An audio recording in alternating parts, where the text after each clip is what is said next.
Anachronisms, things that shouldn't be there, things out of place, like pioneers taking hot showers or gladiators wearing wristwatches. Anachronisms are the things that expose the fraud, that reveal the lie. They tell us that the story we are following can't possibly be true. The publication of the Book of Mormon in 1830 presented a real problem for the spiritual leaders of other churches. Thinking they could easily ignore a silly story published by a local farm boy, they were shocked to find that the book had a real story about Jesus Christ and his influence over early inhabitants of the Americas. Something had to be done. So they took out their microscopes and tried to parse every word, disprove every claim, check every fact. Oh, how they needed to prove to the world that the Book of Mormon was a total fabrication, and the only way they could do that was to find all the anachronisms they could. And they thought they had found a lot. But isn't it funny how those who fight the hardest against the Lord are often the ones who are defeated by their own cleverness? It just may be that all the work put into finding anachronisms in the Book of Mormon just might become a big part of supporting its veracity. So today, we're going to take a look at some of these so-called anachronisms and see just what all the fuss is about. I hope you'll join me.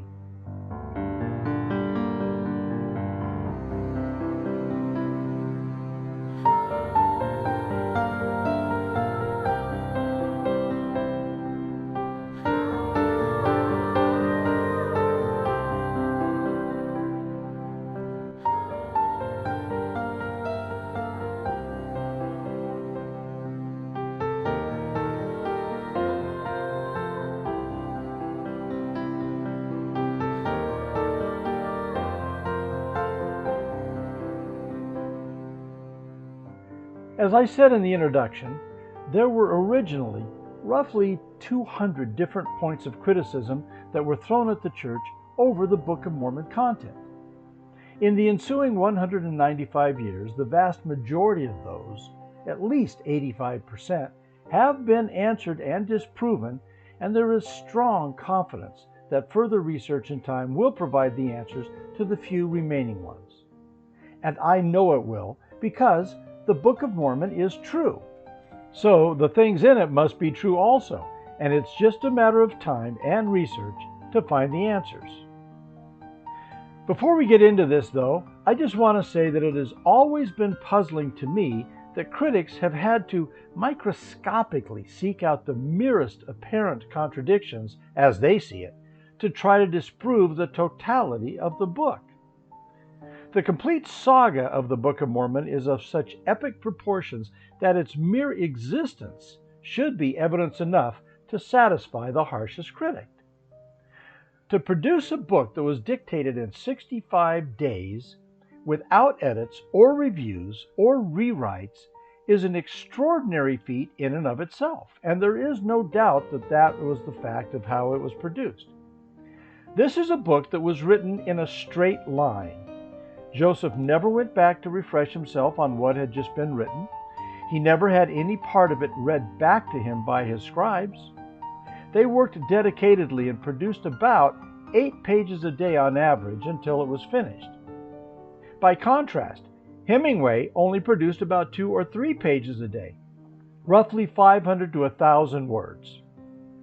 Tolstoy took 6 years to write War and Peace. Edgar Allan Poe wrote 1 or 2 pages daily. J.R.R. Tolkien only wrote about 1 page per day. And Joseph wasn't able to write every day. On the days they worked, he and his scribe produced, on average, 16 to 25 pages. But even averaged over every single day for those 65 days, his output was impressive. The fact that the manuscript has numerous callbacks to earlier events and foreshadowing of future events, and that all of these are kept straight and correct and correlated, is remarkable. The fact that the book has 188 unique names that were completely new to the world of scriptural scholarship is a noteworthy accomplishment in and of itself. And we have discussed Book of Mormon names in a previous episode as they were part of the anachronisms championed by the critics. This whole field of Book of Mormon criticism is a bit like if biologists were to deny the validity of a whale because it wasn't gray. There were gray whales, and all whales were gray. But then someone says, hey, I saw a blue whale, and the skeptics howl with disapproval. And then there are spotted whales, and then there are white whales, and so on. The enormity of the mammal seems to fade because some established biologists maintained that all whales had to be gray. The Book of Mormon is a whale of a book. When it appeared, there was no other book like it anywhere in the world. It told a story unheard of by anyone else, even though it had its beginnings right in the middle of a very well-known epic, the epic of the Babylonian conquest of Jerusalem by Nebuchadnezzar, and the story begins right in 600 BC at the beginning of the reign of King Jeremiah, which, by the way, was another issue raised by scholars. They claimed originally that the year was 598 BC. It took much later discoveries to prove that it was, in fact, as Joseph Smith said, 600 BC. In all, much of the criticism seems to me to be an example of the Savior's warning about beholding the mote in one's eye and not the beam. He said in Matthew, in the Sermon on the Mount, "And why beholdest thou the mote that is in thy brother's eye, but considerest not the beam that is in thine own?" Many of the criticisms of the Book of Mormon are indeed only the merest motes. But, all right, let's play the critics' games. Let's use their arguments and see if there is anything of concern within the pages of the Book of Mormon. We've spoken in past episodes of several prominent anachronisms, and I think we have pretty well presented most of them as unfounded. We have, for example, shown how the ocean currents correlate perfectly with and provide justification for the account of the Jaredite journey across the Pacific. We have spoken extensively of Lehi's journey through the wilderness in several episodes. During that journey, we spoke of the place of Ishmael's burial after his death. That place was called Nahum, and it is the only place during the entire journey in which the record gives the name of a pre-existing place, the place that Lehi and his family would have encountered along the way. We showed that no one in the world knew that name or even the existence of that little settlement when the Book of Mormon was translated. And in fact, the name and the site of that village was not discovered until the 1990s. And as the record stated that their journey took a turn from the south-southeasterly direction they had been traveling to a more nearly eastward direction at that point, we showed how the frankincense trail, also unknown at the time of translation, makes that turn right there in Nahum, just as it says it does. We've already spoken of the river of water that Lehi spoke of, where they stopped and camped for a time after 3 days' journey out of Jerusalem.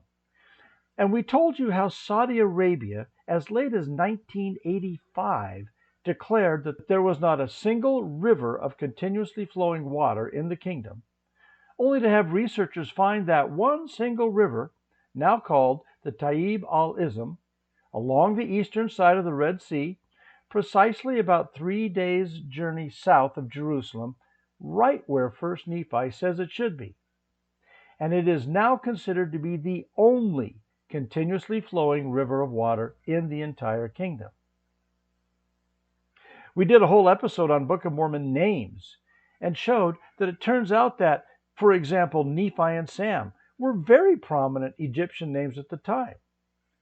Just 2 weeks ago, I showed you how the name Alma was criticized by scholars because they considered it a female name only, and how they've been proven wrong by recent discoveries of ancient texts that make it very clear that Alma was used as a masculine name in Egypt and in the surrounding areas during Book of Mormon times.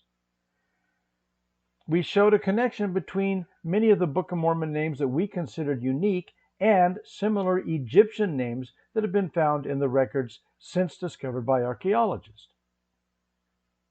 In fact, over the course of 168 episodes, we have covered many of the so-called anachronisms that critics have thrown at us over the years. And thankfully, with each new discovery, critics have been silenced more and more. You don't hear nearly as much criticism about the Book of Mormon today as we did 100 years ago.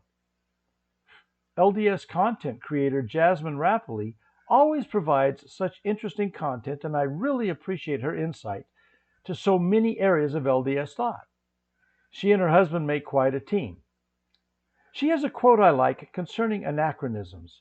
She says, "When evaluating anachronisms in the Book of Mormon or church history, it's really important to understand that something being unlikely or uncommon is not the same as it being impossible, especially when we are talking about just a few instances within a broader civilization. It only takes one discovery to overturn a previously thought item." The author Matt Roper has written a book entitled Anachronisms, Accidental Evidence in Book of Mormon Criticisms. I love the premise of his book. Besides discussing many anachronisms that have been disproven with subsequent discovery, his thesis is that the very criticisms themselves, when overturned by later discoveries, cannot help but add to the mountain of evidence attesting to the validity of the Book of Mormon record. In this very backhanded way, we welcome the scholarly criticisms that spur further research and thus provide further evidence for, rather than against, the story. So today, let's talk about some of the anachronisms we have not covered before. I will not be able to speak on all of them, there's just too many, but we can at least make a dent in some of the more popular ones. I think we'll start with a few of the classics.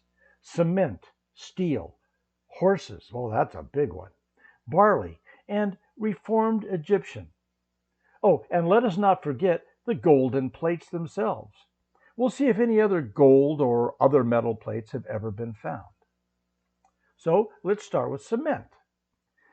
The claim is made in Helaman 3 about cement being used to build buildings. Let me give you a little background on this first. Prior to the signs of the Lord's birth, we're talking about 40 BC or so, there arose, it says, quote, much contention and many dissensions, in the which there were an exceedingly great number who departed out of the land of Zarahemla and went forth unto the land northward to inherit the land. And it's just my opinion here, but I believe this is where they're talking about migrating into what is today the United States. It continues, saying, and they did travel to an exceedingly great distance, insomuch that they came to large bodies of water and many rivers. And here I think they're referring to the Great Lakes, and that very possibly these migrants, many of them, traveled up the Mississippi River to get there. All of the descriptions fit with the Mississippi drainage and include such great rivers as the Missouri, Illinois, the Wisconsin, the Wabash, the Ohio, and the Fox rivers, just to name a few. But let's go on. It says, yea, and they did spread forth into all parts of the land, into whatever parts it had not been rendered desolate and without timber, because of the many inhabitants who had before inherited the land.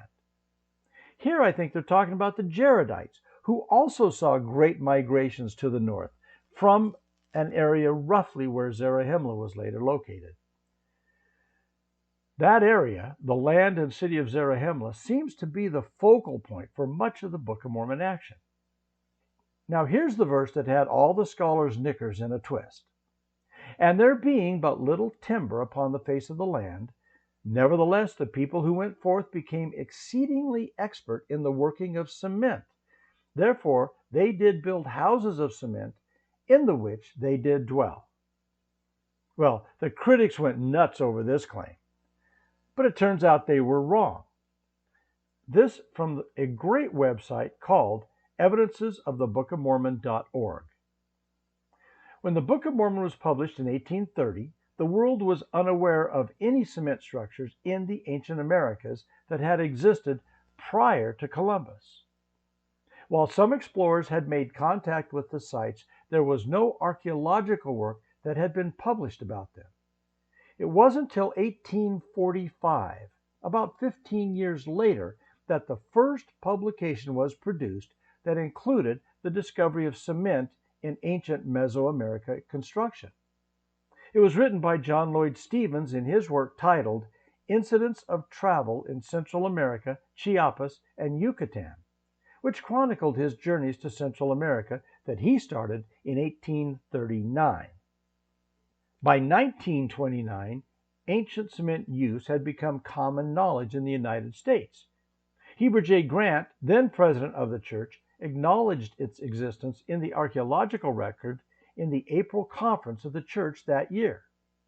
In his comment, he shared an early experience in his life, which is just as easily applied to us today. He said, "I have often said and desire to repeat here that when I was a young unmarried man, another young man who had received a doctor's degree ridiculed me for believing in the Book of Mormon. He said he could point out two lies in that book. One was that the people had built their homes out of cement, and the other was that they were very skillful in the use of cement. He said there had never been found, and never would be found, a house built of cement by the ancient inhabitants of this country, because the people in that early age knew nothing about cement. He said that should be enough to make one disbelieve the book. I said, that does not affect my faith one particle. I read the Book of Mormon prayerfully and supplicated God for a testimony in my heart and soul of the divinity of it, and I have accepted it and believe it with all my heart. I also said to him, if my children do not find cement houses, I expect that my grandchildren will. He said, well, what is the good of talking with a fool like that? Now, since that time, houses made of cement and massive structures of the same material have been uncovered." Now, I need to share this one thought with you myself. In the Book of Mormon, the word cement is used as an adjective rather than as a noun. This may seem a rather minor declaration, but you need to know that there is an actual product called cement, and then there is the usage of what would imply cement-like material, the adjective. The noun concrete could not appear in the Book of Mormon because it didn't exist in the English language until 1834, 4 years after the book was published. Up until then, the appearance of the word cement existed as an adjective only. So we can deduce that when the Book of Mormon says they built their houses out of cement, that could cover a wide spectrum of materials. The foundational concept of cement, however, is the use of limestone along with an aggregate material. And to this end, we have strong evidence all over the Americas of the use of limestone in their buildings. Let me go back to evidencesofthebookofmormon.org for this. They say, today we know that lime-based cement was a common material used in ancient America for mortar, stucco, and what we now define as concrete. The most famous archaeological sites where cement was used are the cities of Teotihuacan and El Tajín. Charcoal found in mounds at Teotihuacan radiocarbon date anywhere between 50 BC and 110 AD. This same date range is reconfirmed by radiocarbon dating in charcoal that was found under concrete slabs under the Temple of the Sun. This temple is a massive stonework construction and one of the largest pyramids ever built. It includes floors that were made of concrete and walls and other areas that were covered in cement stucco. Teotihuacan is located just outside of Mexico City, north of the narrow neck of land that forms most of Central America and north of the Yucatan Peninsula. I've been there myself, and it is a fascinating and impressive archaeological site. El Tajín dates later than the Book of Mormon. However, cement was used here to create preformed concrete slabs, which were then used in housings and other materials. Additional works of lime-based stucco are prevalent throughout the Mesoamerican world.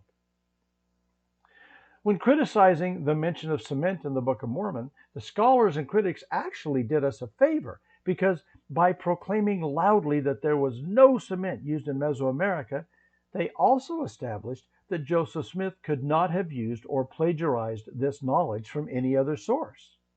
His use of the adjective cement was in complete contradiction to current knowledge. Thus, the subsequent discovery and validation of his claim raises the question, how did he know? And I think that's something to think about. There's much more to be said about cement and the Book of Mormon, but we need to move on, so I'll leave that for you to research as you like. The mention of steel in the Book of Mormon raised the hackles of many critics. In 1 Nephi 17, verse 18, we read this, "And it came to pass that as I, Nephi, went forth to slay food, behold, I did break my bow, which was made of fine steel. And after I did break my bow, behold, my brethren were angry with me because of the loss of my bow, for we did obtain no food." The critics were quick to jump on this one. Steel, they said, didn't exist at all in pre-Columbian times in the New World. They said it was introduced to the American cultures by the early explorers. They did acknowledge that it existed as far back as 1200 BC, but was not commonly produced by the Assyrians until sometime between 900 and 700 BC, still prior to the beginning of the Book of Mormon. Early in the Book of Mormon, in 1 Nephi 5, we read of Nephi slaying Laban with his own sword, and here we see that it was made of fine steel. Verse 9 says, "And I beheld his sword, and drew it from the sheath thereof, and the hilt was of pure gold, and the workmanship thereof was exceedingly fine. And I saw the blade thereof was of the most precious steel." Now, I should mention that the verse I just read about Nephi breaking his bow occurred while the family was still on the Arabian Peninsula. They weren't in Mesoamerica. But later in 2 Nephi 5, we see that Nephi made weapons in the New World after the manner of Laban's sword, once in the land of Nephi. It says, "And I, Nephi, did take the sword of Laban, and after the manner of it did make many swords." And then he goes on later, "And I did teach my people to build buildings and to work all manner of wood and of iron and of copper and of brass and of steel and of gold and of silver and of precious ores, which were in abundance." Steel is a product of iron and carbon and has actually existed for several thousand years. It was created in its most basic form in what were called bloomery furnaces, but these produced a weaker steel, also known as pig or wrought iron. It was the introduction of blast furnaces in the 1700s and then further refinement by a process called the Bessemer process that gave us the steel we use today. But historians are quick to point out that there is no evidence of bloomeries or any other type of stone or clay furnaces that has ever been found in the New World. Two problems with this position. Lehi and his family came from the Old World in the 5th century BC, after steel had been produced by the Assyrians and the Egyptians, and after Nephi had a steel sword of Laban. And in fact, archaeologists have since discovered that the Hittites made carbonized steel as early as 15 to 1800 BC. And a steel knife was found in Turkey that dates to 2500 BC. And the Egyptians, where Lehi and Nephi came from, were using what is called quench-hardened steel since about 1500 BC. So it is totally reasonable to assume that Lehi and his boys would be very familiar with the strong metal produced by their people, and thus would have brought with them a sufficient understanding of the smelting process to make their own steel. The second issue with the critics' protest is that Nephi was still on the Arabian Peninsula when he had and used and broke his steel bow. They were in the wilderness south of Jerusalem. But as for steel in the New World, archaeologists now admit that the Central and South American people were adept at many forms of metal smelting, including gold, silver, and copper, and the alloying of those metals. Also, archaeologists have found examples of meteoric iron being fashioned into tools and knives. With iron ore being so relatively plentiful, it only stands to reason that efforts would have been expended to smelt it into something useful as well. And as for Nephi, He and his family certainly would have retained the knowledge of working iron to make steel for themselves without it becoming a widespread knowledge among the rest of the pre-Columbian people. And just a curious historical note here, there is no mention of steel after about 400 BC, so this could easily have become a lost art to subsequent Book of Mormon people for some time. Still, though, many are now claiming that archaeologists are slow to acknowledge that early pre-Columbian clay and stone ovens could have been used to smelt iron, and insist that they are misidentifying those structures. What is certain is that as more and more research is being conducted, it is becoming ever more apparent that pre-Columbian people were very familiar with the processes necessary to smelt and refine ores of various kinds for their use. And I think there's one more fine detail point to just mention here. Nephi says the blade was made of, quote, most precious steel. Today, steel is as common as cement. Every building has a structure reinforced with steel. We cook with steel pots and pans. Our automobiles have many steel parts in them. Steel is wonderful, but is it really precious? But to the people in Nephi's time, I bet it was very rare and precious. It took much more effort to make it then, and to refine it, and to fashion it into a fine sword or other implement. Let me share with you a comment about this issue from Elder D. Todd Christofferson, delivered at BYU in September of 2013. There he said, "The absence of evidence is not proof. Here's one small example." He quotes Matthew Roper in a Fair Mormon blog on June 17th of that same year. Matthew Roper writes about a criticism that was repeated many times over the years about the mention of steel in the Book of Mormon. In 1884, one critic wrote, "Laban's sword was steel, when it is a notorious fact that the Israelites knew nothing of steel for hundreds of years afterwards. Who but as ignorant a person as Rigdon would have perpetuated all these blunders?" More recently, Thomas O'Day in 1957 stated, "Every commentator on the Book of Mormon has pointed out the many cultural and historical anachronisms, such as steel, a steel sword of Laban in 600 BC.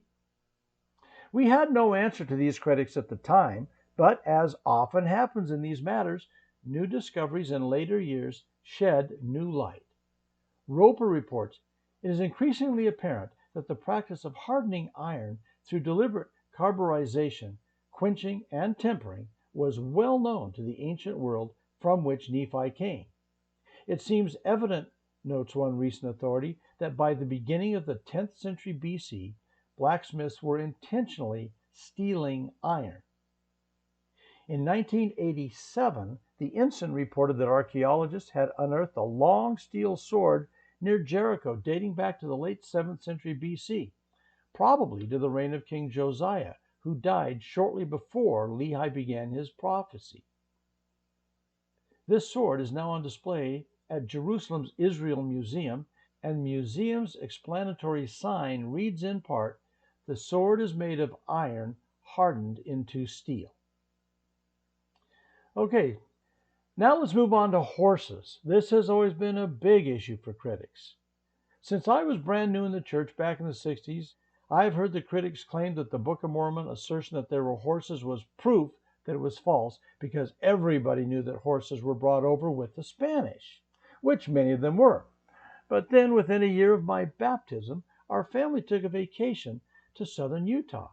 And one of the places we went was to see some of the ancient Indian art and petroglyphs.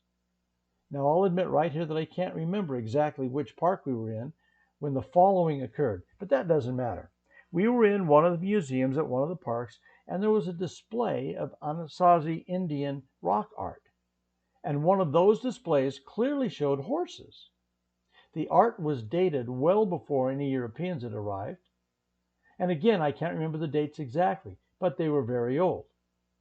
There was an older gentleman standing next to us admiring the artwork, and I heard him say to his companions, "See there, horses, just like the Book of Mormon says."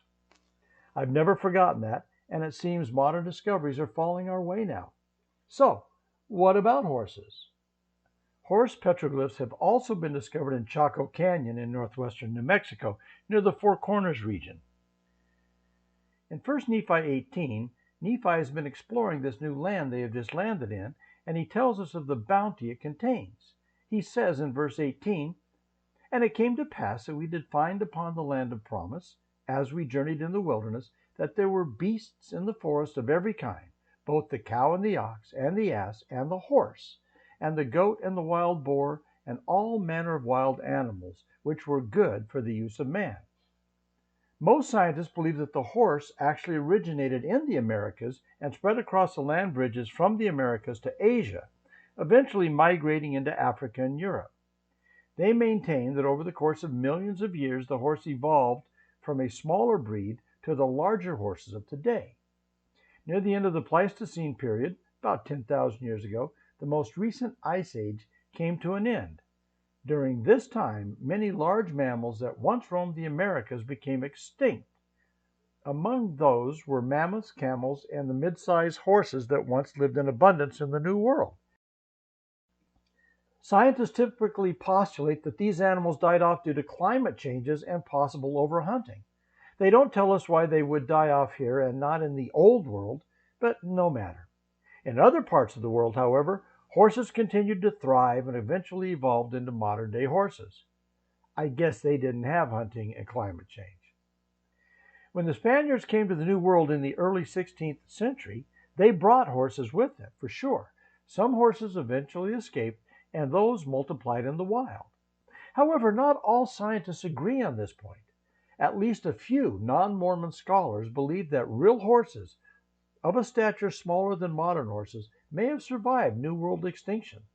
The late British anthropologist M.F. Ashley Montagu, a non-LDS scholar who taught at Harvard, suggested that the horse never became extinct in America. According to Montagu, the size of post-Columbian horses provides evidence that the European horses bred with early American horses. Non-LDS Canadian researcher Yuri Kuczynski also believes that there were pre-Columbian horses.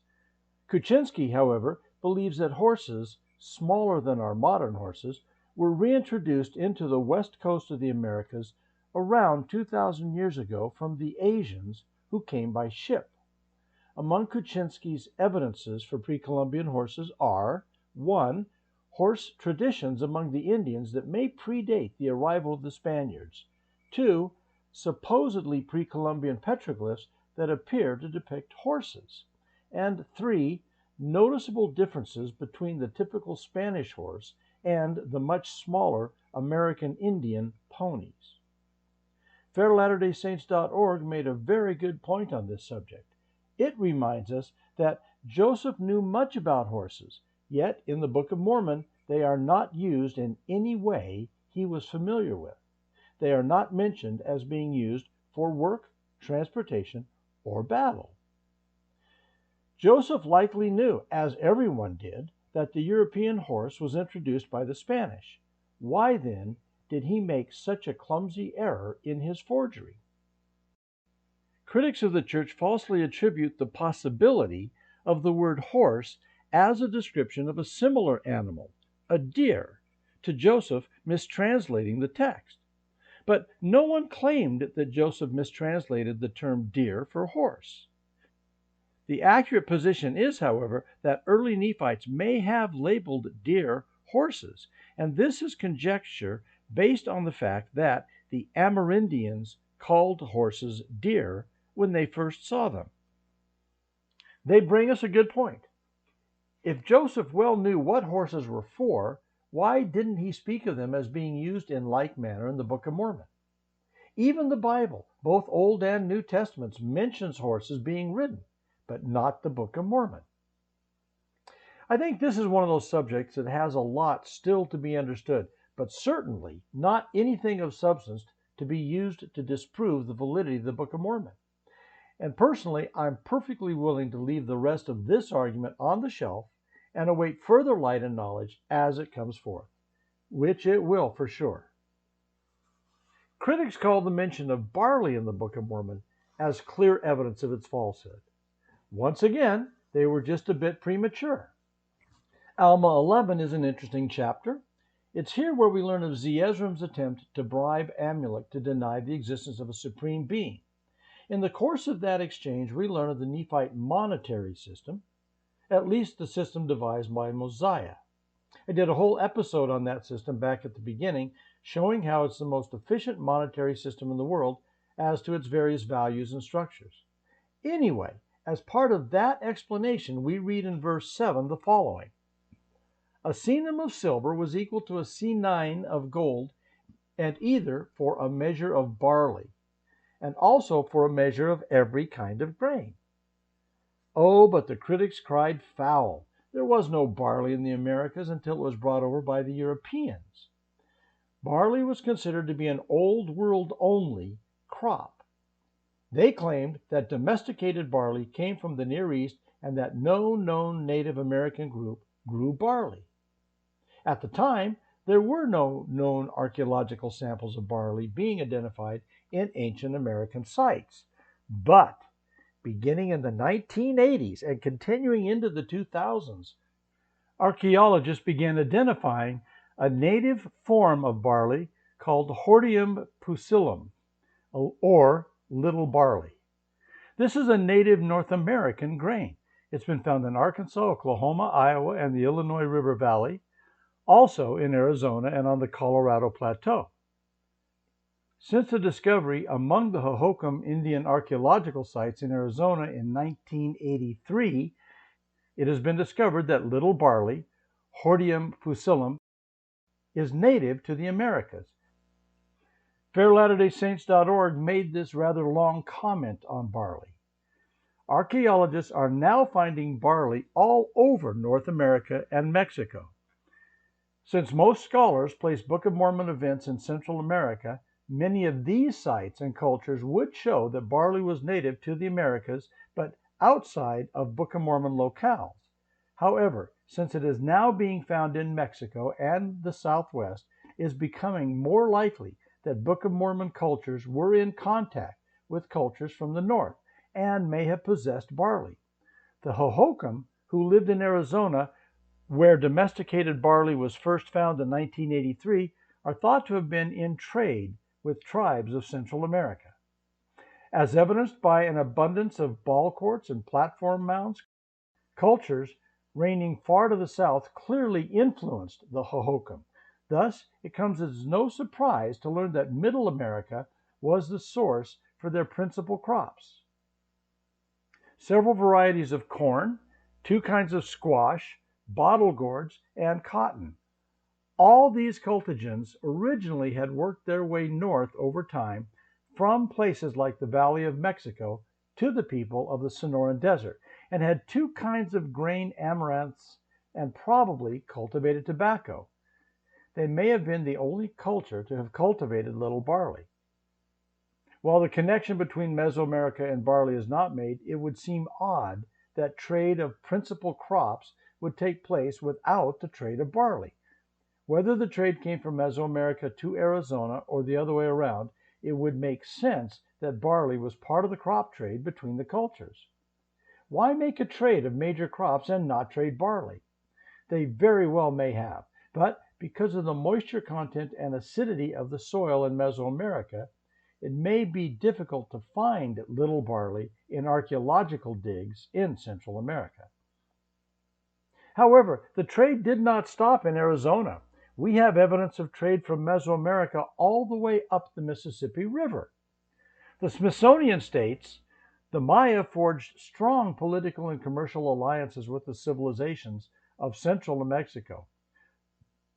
Through long-distance trades, luxury goods, as well as pan-Mesoamerican beliefs eventually reached the Anasazi people of the American Southwest and Native American tribes living east of the Mississippi River for 1,000 years.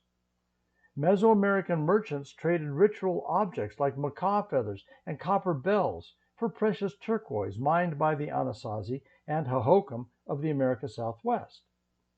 Social and religious ideas from Mesoamerica eventually reached Native American cultures east of the Mississippi River.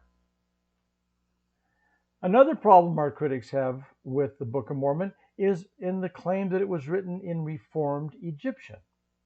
In Mormon 9, we read, "And behold, we have written this record according to our knowledge in the characters which are called among us the Reformed Egyptian, being handed down and altered by us according to our manner of speech. And if we could have written in Hebrew, behold, ye would have had no imperfection in our record." For some reason, critics scoffed at this claim, and that makes no sense. They had no evidence of any Reformed Egyptian, or so they claimed, but the argument was baseless on the face of it. This was a record written by men who had never lived in Egypt, and for whom Egypt was only a historical footnote. By the time Mormon finished his abridgment, 1,000 years had passed since those earliest Nephites had seen Jerusalem and had any contact with Egypt. Of course the language and the writing and the characters would have been changed. Let me share just a few of Hugh Nibley's thoughts on this subject. He loved to talk about ancient Egyptian. He pointed to the natural progression in Egyptian writing, from hieroglyphic, as on monuments, to hieratic, which was a cursive adaptation, to finally demotic, which was further simplified the Reformed cursive, and he called it an Egyptian shorthand. This latest form, the demotic, emerged around 600 BC, and Nibley says, "Since Nephites called it Reformed Egyptian among us, and noted no other people knew their language or script, it wouldn't appear in Old World records under that name. Critics expecting an exact match overlooked that scripts evolve and adapt."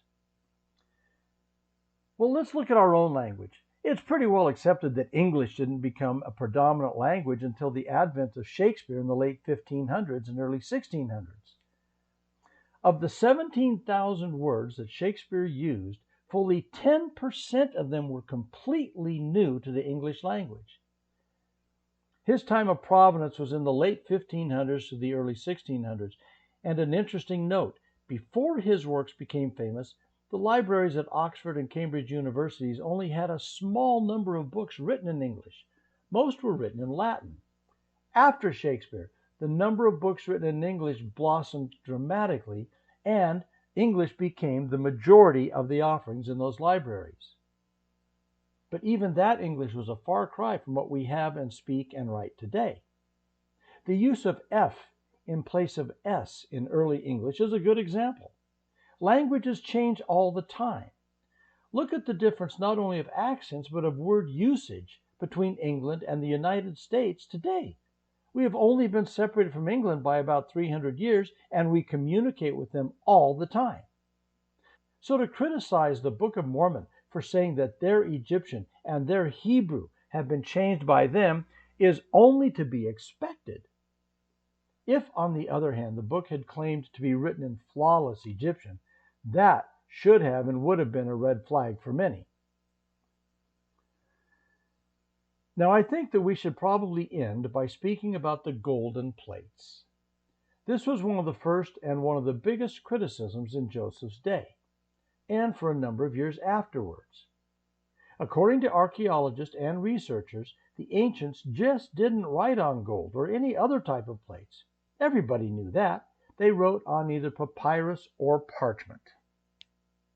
Well, before we get to the proofs of this, I'd like to take a minute and talk about Central America and how much it rains and how humid it always is.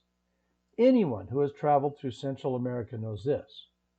In the Middle East, especially in the deserts of Egypt and Arabia, it is very, very dry, and low humidity and little rain make it a perfect place to store and preserve records made of parchment and papyrus scrolls for centuries.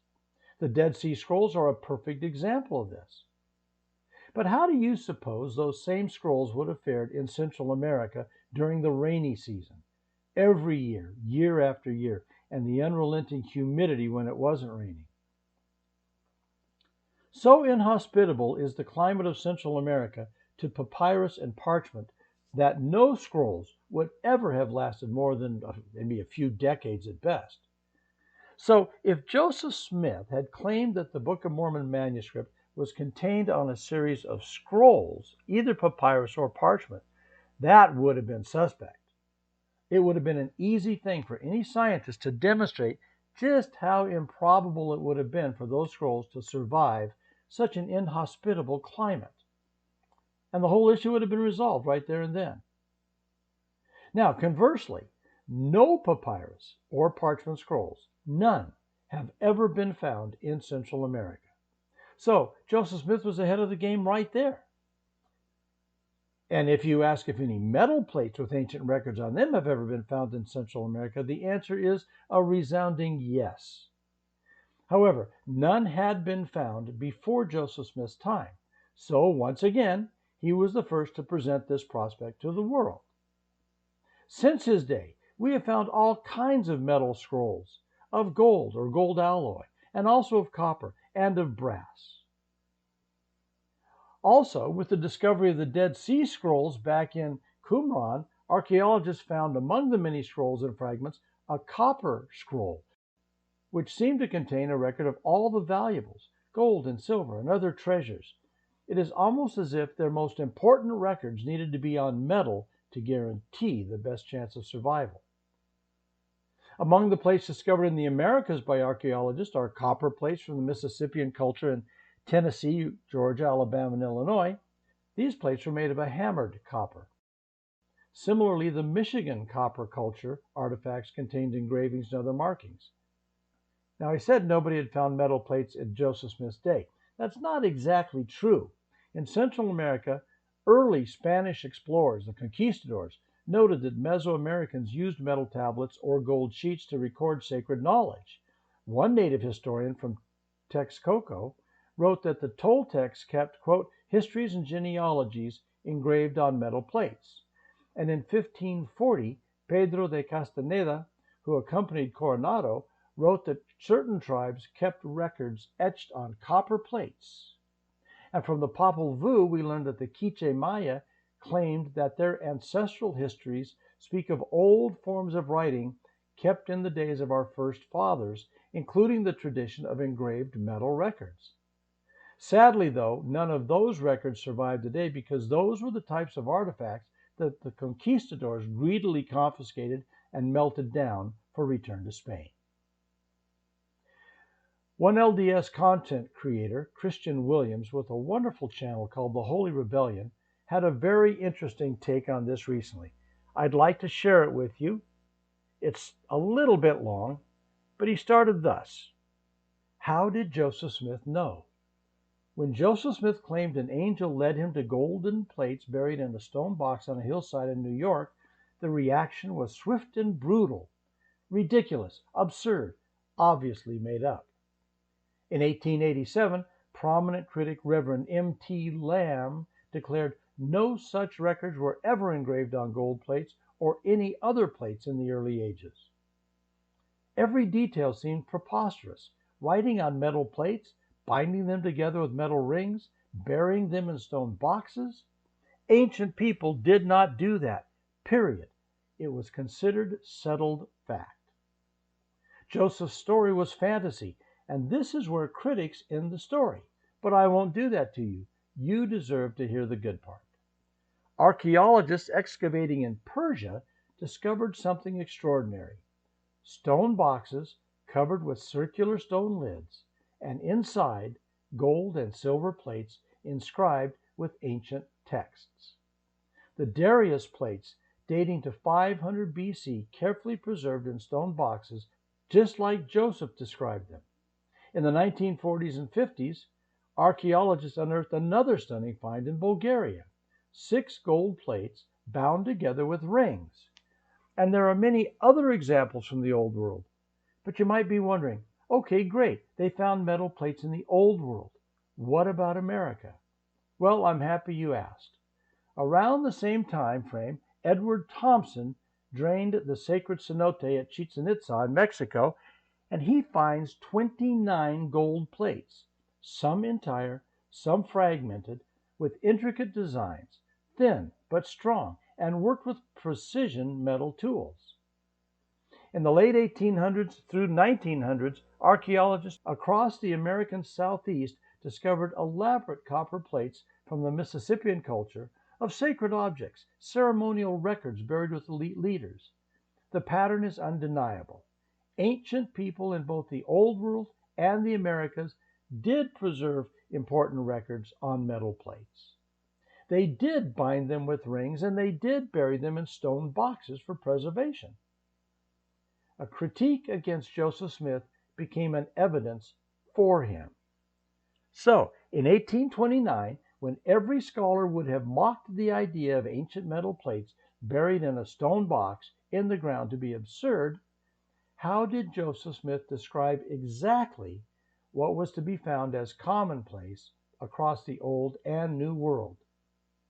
Why would he have included a detail like that would just get him ridiculed for 100 years? I'll answer the question for you. Joseph Smith didn't know. He did what he said he did. He translated the Book of Mormon through the gift and power of God. Now, these discoveries don't replace faith, but they do invite honest investigation. The Book of Mormon itself offers a test. Read it, ponder it, and ask God if it be true. You can find out for yourself, as many have done before you. These are just a few of the many anachronisms charged by critics of Joseph Smith in the Book of Mormon. But I, for one, welcome their criticism, because each and every one of these points, as they are disproved, turns into a testimony of the Book of Mormon. Now, I hope you found this interesting today, and I appreciate your patience coming with me this far. I hope to explore more of these anachronisms in the future, but until then, I wish you well and hope you have a good week. Until next time, I'm Mark Swint.